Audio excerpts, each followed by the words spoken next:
या तो ऐसा जाएगा या फिर ऐसा जाएगा। x is equal to minus B upon 2a।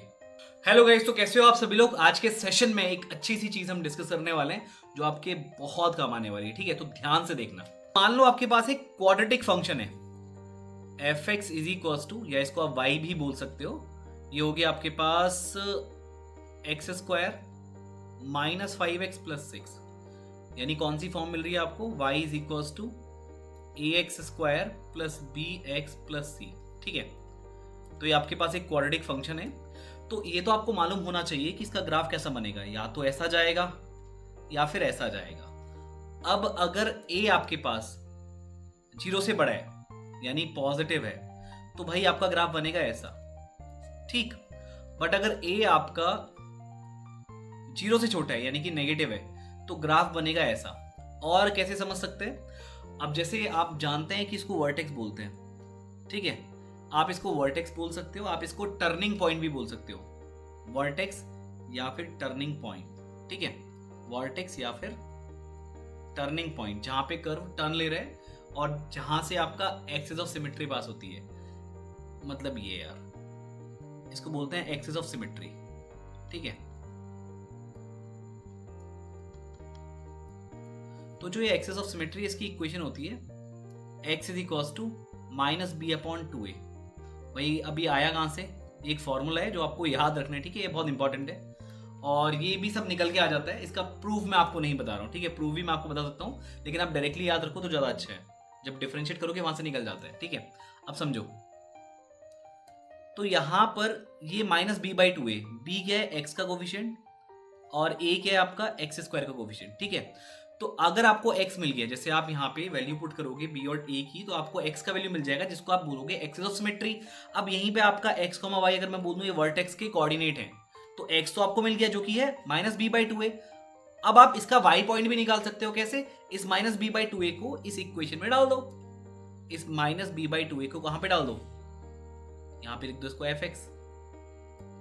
ये एफ एक्स और वाई सेम चीज है ना, यहाँ पे रख दो x की value minus B by 2a और इसको सिंप्लीफाई कर दो तो आपको y वाला पार्ट भी मिल जाएगा। ठीक है, तो यहाँ से आप वर्टेक्स ड्रॉ कर सकते हो, जो आपको मालूम होना चाहिए, ऐसा मेरा मानना है। नहीं मालूम है तो आपको अब मालूम चल गया होगा। ठीक है, तो ये आपके पास एक स्टैंडर्ड फॉर्म थी। कौन सी फॉर्म थी, स्टैंडर्ड फॉर्म।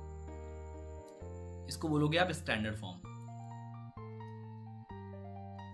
ठीक, तो स्टैंडर्ड फॉर्म से आप वर्टेक्स इस तरीके से निकाल सकते हो और आपको वर्टेक्स मिल गया तो बहुत इजीली आप इसको ड्रॉ भी कर सकते हो। ठीक है, और इसके बाद आपको क्या जरूरत पड़ेगी, आपको मान लो y इंटरसेप्ट भी चाहिए।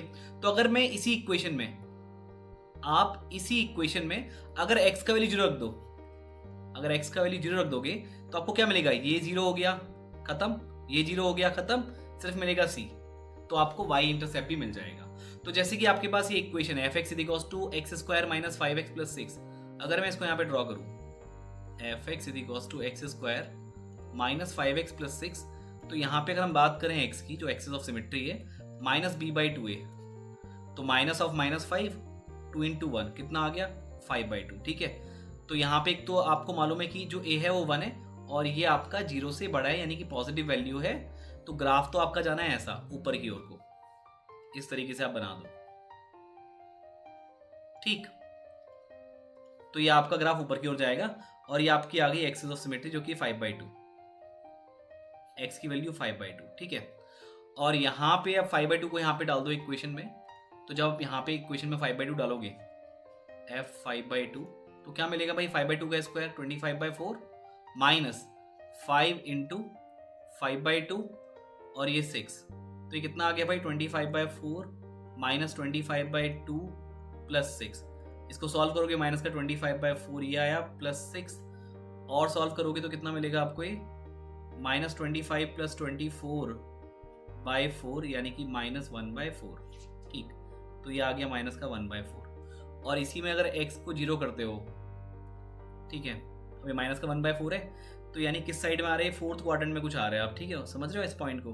तो अगर मैं यहाँ पे वर्टेक्स मतलब एक्स वाई कोऑर्डिनेट ड्रॉ करूँ, ठीक है, कुछ इस तरीके से ड्रॉ करूंगा, थोड़ा सा ढंग से ड्रॉ कर लो भाई। ठीक है, तो ये पॉइंट कहाँ आ रहा है आपका फोर्थ क्वाड्रेंट में, क्योंकि एक्स पॉजिटिव और वाई नेगेटिव है। ठीक है, तो आपको अगर मालूम करना है कि भाई ये जो ग्रीन लाइन है ये वाई एक्सिस को कहाँ पे काटेगी, तो कुछ इस तरह का आपका ग्राफ बनेगा ना। तो आप ये पॉइंट बड़े आराम से निकाल सकते हो। कैसे? आप यहाँ पे इसको 0 पुट कर दो, ये जो fx है यहाँ पे x को 0 निकाल दो, मतलब x को 0 डाल करके वैल्यू सॉल्व कर दो।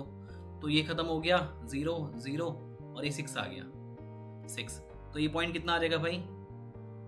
ये आपका आ गया 0,6। ठीक है, तो आपको ये इक्वेशन मिल गई। इसको थोड़ा सा और आगे एक्सटेंड करो तो थोड़ा अच्छा लगेगा भाई कि पैराबोला आपने बनाया हुआ है। ठीक है, इसको पैराबोला ही बोलते हैं। ठीक है, ये क्वाड्रेटिक जो कर्व होते हैं वो पैराबोलिक कर्व होते हैं, ये आपको मालूम होना चाहिए। ठीक है, तो ये आपने with the help of standard form आपने यहाँ पे निकाल दिया।